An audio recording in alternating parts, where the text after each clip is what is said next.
Ang kwento ay nagsisimula sa Zuanchen Continent sa lugar ng Star Spirit Sect at makikita ang maraming tao sa paanan ng bundok.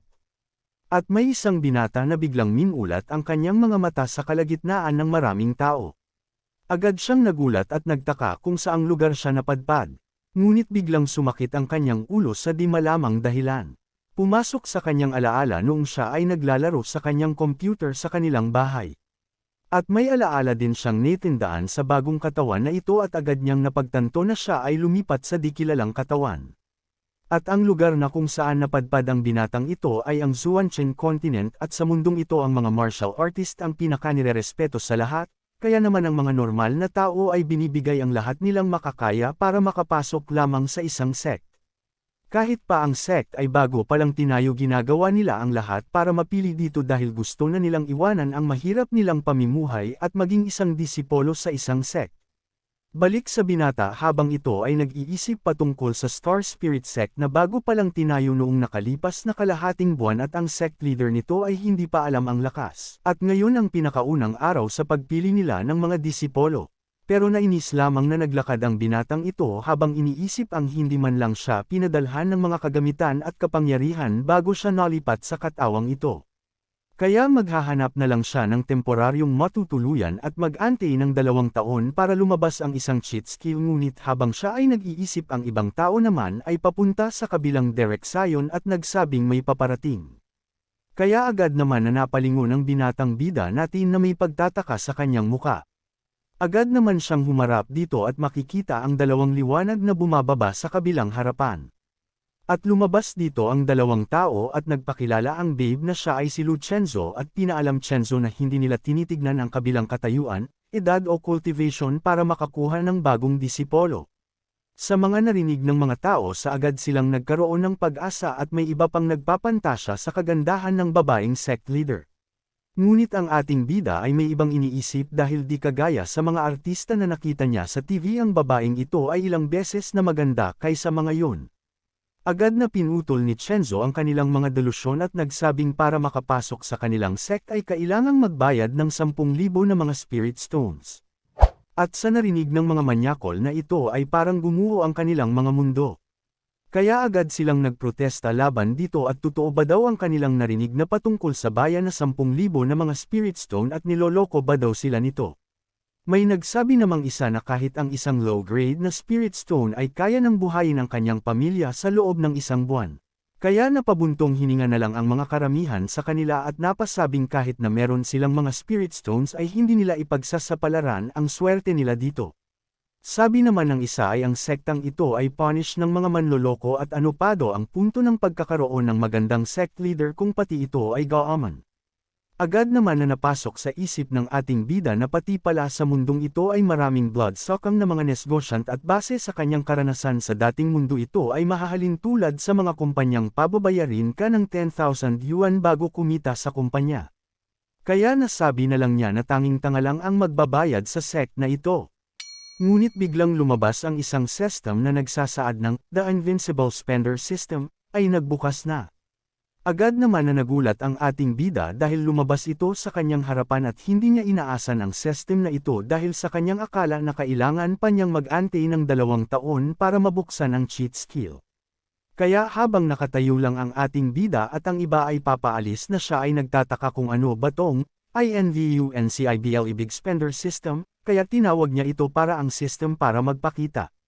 Agad naman itong lumabas at nagpakita ng mensahe sa ating bida na sa nakikita daw nito sa pangalan pa lang ng system maaari daw na lumakas ang host sa pamamagitan ng pagwawaldes para matawag itong malaking gastador at sa ibang mga problema naman ang system na mismo ang bahala sa lahat. Pinakita na ang profile ng ating bida at nakasulat dito ang kanyang pangalan na si Yefeng edad 18 na taong gulang realm at physique parehong mortal ang kanyang martial arts. Kakayahan at mga items ay wala at ang kanyang big spender points ay 0. Ang big spender products naman sa araw na ito ay first-rate 9th rank Heavenly Thunder Talisman. Nag-notify pa ang system na ito ay magbibigay ng walang limitasyong spirit stone sa lahat ng grade at ganun din sa mga spirit crystals. Pinapaalala ng system na ang Immortal Spirit Crystal ay ang kasalukuyang currency sa mundong ito kaya intindihin ng host ang ibig sabihin ng isang big spender. Pinaliwanag ng system na ang pagwawaldas ng maliit na dami ng pera, at kung kalabisan din ang pagwawaldas para sa sarili ay matatawag na katangahan kaya sa pamamagitan lamang ng tamang paggasta ng mga spirit stone, spirit crystal at iba pa. Ang host ay maaari ding makakuha sa pamamagitan ng mga random missions na ibibigay ng system ngunit kung gagamitin naman ang pera sa pang-araw-araw na gastusin maaaring bawasan ang spender points ng host. Ang big spender points ay maaaring ipagpalat sa pagtaas ng cultivation realms, sa pagpataas ng kaalaman sa martial arts at makakuha ng magandang items. Sa lahat ng nabasa ni Yefeng ay agad niyang naisyo na ito ay hindi pangkataniwang pagwawaldas lamang at siya na ngayon ay mayaman ngunit hindi tanga. Ngunit agad namang naglabas ng bagong misyon ang system na ang host ay kailangan sumali sa Star Spirit Sect at kung matagumpay ang pagsali ay magkakaroon siya ng 100 big spender points pero kung ito naman ay mabaigo kukuha naman ng system sa kanyang balance ng 100 big spender points at maaari naman itong tanggihan ng host. Lipat sa dalawa sabi ng matanda na ang mga kabataang ito ay galing sa mga mahihirap ng pamilya kaya napatanong na lang ito na sinasadya ba daw nito ang patakaran para hindi makakuha ng desipolo. Sumagot naman si Chenzo na alam niya ang kanyang ginagawa at hindi na niya yun at hindi lang daw sila interesado sa nasumali sa kanyang sekta. Pero yumuko lamang si Chenzo habang napapaisip na baliw na talaga ang kanyang ama sa pagbubukas ng sekta dito. At sinasabi na nitong pampitalas daw ng kanyang isip habang siya ay nandito. Ngunit hindi ng kanyang ama na siya ay talagang isang saintess of the everlasting shrine na nabiktima lamang ng konspirasya at muling isinilang dito. At ang mag-ascend ang pinaka-importante kaya walang tigil siyang magkukultivate. Kaya habang galit niyang iniisip ang mga sektang iyon pagkatapos niyang mag-ascend sa upper realm ang unang gagawin niya ay sabihin sa kanyang master ang patungkol sa kanyang assassination. At kailangan siya ang kumitil ng mga buhat nito at ang kanyang pangalan ay hindi na Luo Chenzo. Kaya agad nang lumakad papaalis si Chenzo at sinabihan si Elder Bai na umalis na sila dahil walang pupunta dito na may dalang 10,000 spirit stone at kahit may ganun silang halaga hindi pera nila sasayangin yun sa bagong tayo palang na sect. Ngunit sa di inaasahan may isang kamay na inabot ang isang storage ring sabi pa nito na dahil bago pa lang ang sekta tanggapin daw nito ang 100,000 na low-grade spirit stone. Sa mga narinig agad na napalingon si Luo Chenzo at paano daw ito naging posible. Ang nagsalita pala ay si Yefeng kaya agad na sinabi ni Elder Bai na totoo ba daw na magbibigay ito ng 100,000 spirit stone. Hindi naman sinagot agad ni Yefeng ang tanong subalit napatawa lamang siyang napaisip na siya pala ang tanga na ibig sabihin niya noon. Sinagot naman ng oo ni Yefeng si Elder Bai at sa isip-isip niya na bahala na kung tanga basta makasali lang siya sa sect. Balik kay Yefeng na binibigay na ang storage ring na naglalaman ng 100,000 spirit stones habang may di maintindihang ngiti sa muka. Agad namang natanggap ni Luo Chenzo ang storage ring at nagulat siya sa kanyang nakita dahil totoo palang 100,000 ito. Kaya laking gulat niya na paano daw napunta ang baliw na sa kanilang sekta. Ngunit agad din naman niyang binawi ang kanyang mga iniisip at sinabi niya kay Yefeng na ang kanilang sekta ay walang lugar para sa kanya kaya naman interesado pa ba daw si Yefeng na sumali dito. Sumagot lamang si Yefeng sa sect leader na wag itong mag-alala dahil kukuha na lang daw sila ng mga tao para ipagawa ang kanyang tirahan sa sect at sa mga narinig nanginginig lamang sa galit si Chenzo. Para umatras si Yefeng sa pagsali sinabi ni Chenzo na ang sect ay sobrang mahirap at walang mga disipulo kaya dahil dun wala silang resources na magbibigay kay Yefeng. Ngunit ngumiti lamang si Yefeng habang sumagot ng wag daw mag-alala ang sect leader dahil kung wala itong resources sa cultivation ay siya na daw ang bibili sa lahat ng ito. Sa mga narinig damyugo na lang ang uli ni Chenzo at agad namang napansin iyon si Yefeng kaya napaisip na lang siya na mukhang hindi daw gusto ng sect leader na sumali siya sa kanilang sekta. Habang si Luo Chenzo naman ay sobrang galit na dahil saan ba daw nanggaling ang baliw na ito dahil gusto pa daw nito na gamitin niya siya para sa mga resources pero sa pagsali pa lang niya sa sect ay sobrang galit na ang kanyang naramdaman. Sa loob-loob naman ni Chenzo ay inaalog-alog na niya si Yefeng at sinabihan na ayaw niya itong sumali sa kanyang sect. Balik sa kanyang kalmadong postura sinabi niya na kung maging member siya sa kanilang sect hindi nila gagabayan ang cultivation nito at dahil dun wala siyang matutunan mula sa kanila kaya dapat umasa lamang ito sa kanyang sarili.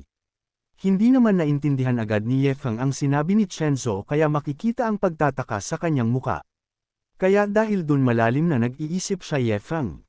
Agad naman itong napansin ni Chenzo kaya napangiti na lang ito at masaya niyang sinabi sa kanyang isipan na nag-aalangan na daw si Yefeng at inaasahan na niya daw ito dahil sa mga sinabi niya ay actress na daw ito. Ngunit sa hindi inaasahan masayang sinabi ni Yefeng na wala daw siyang kailangan sa sect leader at sa narinig na pabulwak na lang ng dugo si Chenzo, pero sa isip ni Yefeng kailangan niya talagang masali para makumplito na niya ang misyon. Agad naman na napaluhod si Chenzo sa lupa na ikinagulat ng dalawa at agad ding lumapit si Elder Bai para tulungan ito. Habang sa isip-isip ni Chenzo makikita si Yefeng na palaging tumatawag sa kanya kaya napasabi na lang ito na gamasta ang baliw na ito ng 100,000 spirit stone para makapasok sa sect. Nakakabuset daw itong tao na ito at sigurado siyang pinadala ito ng langit kaya nilabas niya ang kanyang espada. At agad na inatake ni Chenzo si Yefeng ngunit pinigilan siya ni Elder Bai at wag na daw nitong palakihin pa ang gulo dahil nagawa daw ng binatang ito ang lahat ng kanilang hinihingi at dahil dun hindi daw ito maaaring tanggihan ni Chenzo. Sa mga nakita napakamot naman si Yefeng at namuo sa kanyang muka ang pagtataka. Hindi naman nakatanggi si Chenzo at sinabi na lang niya na mula sa araw na ito isa ng disipulo si Yefeng. Agad namang lumabas ang system at may mensaheng nagsasaad ng nakumplito ng host ang misyon kaya makatatanggap ito ng big spender points. Ngunit may lumabas pang mensahe mula sa system na ang 100,000 spirit stones reasonable na amount at dahil dun makatatanggap ang host ng dagdag na reward kaya masaya naman si Yefeng dito. Masaya namang iniisip ni Yefeng na hindi pa niya alam kung saan gagamitin ang mga puntos na ito pero mabuti na daw ito kaysa sa wala at tinawag ni Yefeng ang system at nagtatanong kung may mga misyon pa ba daw na natitira. Lumabas naman ang system at nagmensahe na ang host na mismo ang maghanap ng sarili nitong pagwawaldes at hindi daw konekyado ang dami ng resources sa mga big spender points. Kaya hanggang sa may nangyaring malaking pagwawaldes maaaring makakuha ang host ng dagdag na points mula dito. Agad namang lumapit si Yefeng kay Chenzo na papaalis at sinabi ni Yefeng na dahil siya lang mag-isa na disipulo ang ibig sabihin ba daw nun ay siya na ang direct disciple. Sumagot naman si Quanzo na hindi tumatanggap ng direct disciple ang sect na ito. Habang tinitignan niya si Yefeng gigil nitong naisip na kahit na sinabi niyang hindi siya kukuha ng disipulo nangako naman daw siya sa kanyang ama na siya daw ang responsible sa cultivation training nito sa hinaharap. Dagdag pa niya na gusto pa daw ng baliw na maging direct disciple ngunit hindi daw iyon mangyayari. Ngunit si Yefeng naman ay sinabi sa sect leader na sabihin lang daw nito ang presyo dahil mayaman naman siya.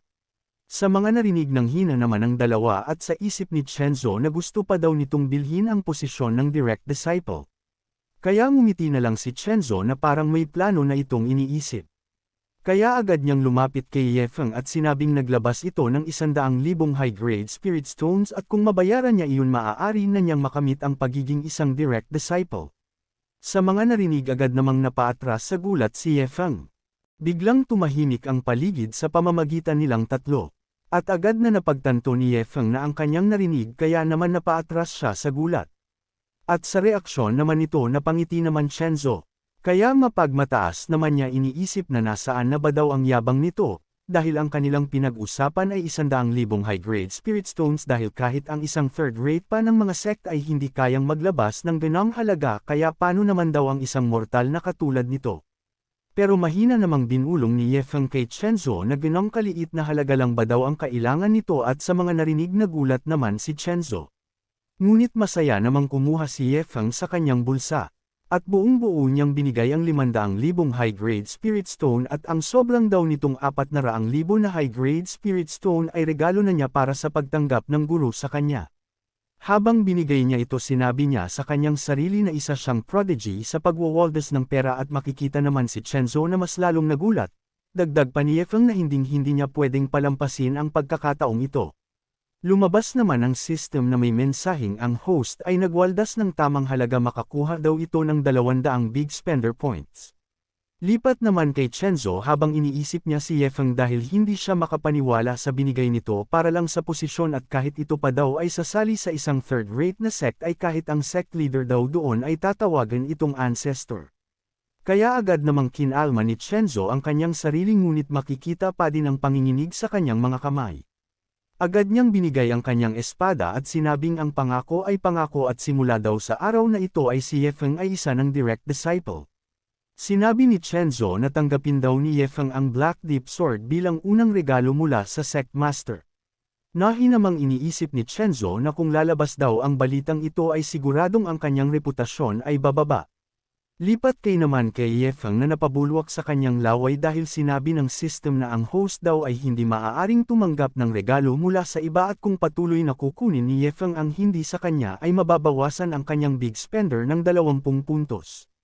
Hinawakan naman ni Yefeng ang system, sinabi sa kanyang isip na ang NATO ay madyadong nagbigay ng pansin sa malilit na bagay. Bigla namang lumuhad si Yefeng sabay binigay ang espada kay Chenzo na ipinagtaka naman nito. Kaya habang nainis niyang sinabi na ano ba daw ang ibig sabihin nito. Sabi ni Yefeng na hindi karapat-dapat sa espada na ito at hindi niya kailangan ito, pero kung ipagpipilit naman ni Chenzo magtakda na lang daw ito ng halaga para bibilhin niya. Agad namang hiniblat ni Chenzo ang espada mula sa kamay ni Yefeng at sinabing kahit na mayaman ito hindi ibig sabihin na mabibili na nito ang lahat gamit ang pera, at pinagalitan pa niya si Yefeng dahil hindi daw nito kayang tanggapin ang maliit na regalo mula sa sect leader. Kaya tumalikod na lang ito at pag-alit niya sinabihan si Yefeng sa kanyang isipan na ang disciple na ito ay kulang sa kaalaman dahil walang pagdadalawang isip na isinuli ang Deep Black Sword na isang kayamanan na 7th rank ng weapon na mula sa 7th Order. Kaya tumalon na lang si Chenzo pataas. At hindi pa rin nawala ang inis sa kanyang muka habang lumipad, pero si Yefeng naman ay napatanong kay Elder Bai na tanga ba daw ang sect leader dahil hindi ito gumawa ng profit habang nag-aalok siya ng pero. Bahagya namang napangiti si Elder Bai at sinabing mas mabuti na lang daw na hindi ito magsalita dahil naririnig pa din sila ng sect leader kahit malayo na ito. Ngunit bahagyang napatingin si Elder Bai kay Yefeng at napaisip na paano ang isang hamak lang na mortal ay nagkaroon ng ganun karaming kay Aman. Dagdag pa ni Elder Bai sa kanyang isip na ang mood ng kanyang young lady ay para isang malinaw na sapa at kung ito ay hindi makakaranas ng pagbabago ang cultivation nito ay hindi ongat at mananatili sa bottleneck, pero ang pagpikita ng batang ito sa kanila ay isang mabuting balita. Kaya pinutol naman ni Elder Bai ang kanyang mga iniisip at sinabihan na niya si Yefeng na dadalhin niya ito sa sect na sinang-ayonan naman ni agad ni Yefeng. Lipat ang tagpo sa himpapawid habang silang dalawa ay nakasakay sa isang flying sword. Makikita naman si Yefeng na nababagot na binilang ang mga ibon hanggang umabot siya sa 31. At umabot sa 32, 33 na ibon na ang dumaan at naiisipan ni Yefeng na kausapin ang system para sa kung paano gamiton ang mga points. Bago mangyari yun, laking gulat ni Elder Bai dahil gumawa na ng pugad ang mga ibon sa ulo ni Yefeng. Habang si Yefeng naman ay tinignan ng impormasyon patungkol sa kanya mula sa system. Habang nagbabasa si Yefeng, napag-alaman niya na ang Zuanchen continent ay may iba't ibang uri ng cultivation. Ang Spiritual Sea Realm, Chi Gathering Realm, Spirit Fusion Realm, Foundation Establishment Realm, Soul Formation Realm, Amethyst Palace Realm, Primordial Soul Realm, Void Realm, at ang Transcending Tribulation Realm. At ang mga realm na iyon ay nahahati sa 9 na realms at para makaangat sa Spiritual Sea Realm kailangan ng host na gumastos ng 10 Big Spender Points. Kung gusto naman ng host na umangat sa Chi Gathering Realm kailangan itong gumastos ng 100 na Big Spender Points. Pero kung sa Spirit Fusion Realm naman kailangan na nitong gumastos ng 1,000 na Big Spender Points na siyang ikinagulat naman ni Yefeng. Kaya napaisip na lang si Yefeng ang system daw ay masyadong excessive para sa pag-upgrade ng mga realms dahil sa Spirit Fusion Realm lamang ay nagkakahalaga na ng 1,000 na Big Spender Points. Ngunit may nakita naman si Yefeng sa may gilid ng system at yun ay ang store nito. At ito ay ang 777 Big Spender na may 70% na pag-asang makakuha ng first grade kills at 80% na pag-asang makakuha ng second grade kills, pero kung ang host ay may mga improvement na hindi pa rin magbabago ang mga porsyento dito. Habang inuusisa ni Yefeng ang system, mahina nitong sinabi na ang Jar Spirit Herb Spell ay nagkakahalaga ng 100 na Big Spender Points. Dagdag pa niya na ang mga produktong ito ay masyadong mahal, pero kung meron lang siyang Hansa na makakuha ng 9th grade Spirit Herb na nagkakahalaga ng 100 Big Spender Points, ngunit may napagtanto si Yefeng dahil maaari talaga siyang makakuha ng 9th grade Spirit Herbs na may 10% na pag-asa. Ngunit agad din niyang naisip na kahit makakuha pa siya ng ganong sangkap, para saan pa ba daw niya ito gagamitin? Lumabas naman ang system at may mensahe ito na ang Wawaldas ay nahahati sa iba't ibang kategorya ng jar na naglalaman ng special na mga item at yun ay makokonsidera na pag-Wawaldas at habang pataas na item ang makukuha mataas din ang big spender points na makukuha ng host. Dagdag pa ng system na ang big spending activity ay nangangailangan ng special na pangyayari katulad ng pagbili ng host ng 9th grade pill at inapakan ito sa harap ng alchemist ito ay matatawag na malaking pag-Wawaldas. Si Yefeng naman ay naisip na maraming galit talaga ang kailangan niyang tanggapin at isa lamang siyang normal na tao pero kung mag-show off siya sa mga immortal. Naisip niya na inaapakan siya ng mga ito hanggang sa maging meat paste siya. Kaya mas mainam na gumasta na lang siya ng big spender points. Inutis na ni Yefeng sa system na gumastos ng 70 na big spender points para sa 9th layer spiritual sea realm. Agad naman na nagtipon ang mga enerhiya sa paligid ni Yefeng. Agad din naman itong napansin ni Elderby at napating siya na ang bata ba daw na ito ay susubukan ang pag-angat sa spiritual sea realm.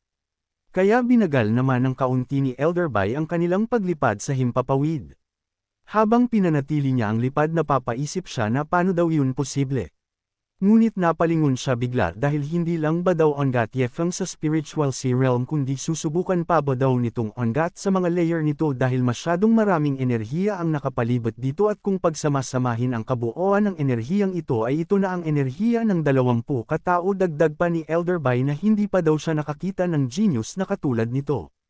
Pero si Yefeng naman ay nakapikit pa din habang patuloy na umangat. Lumipas ang ilang minuto gumising na ito at napabuntong hininga na may mukhang nadidismaya.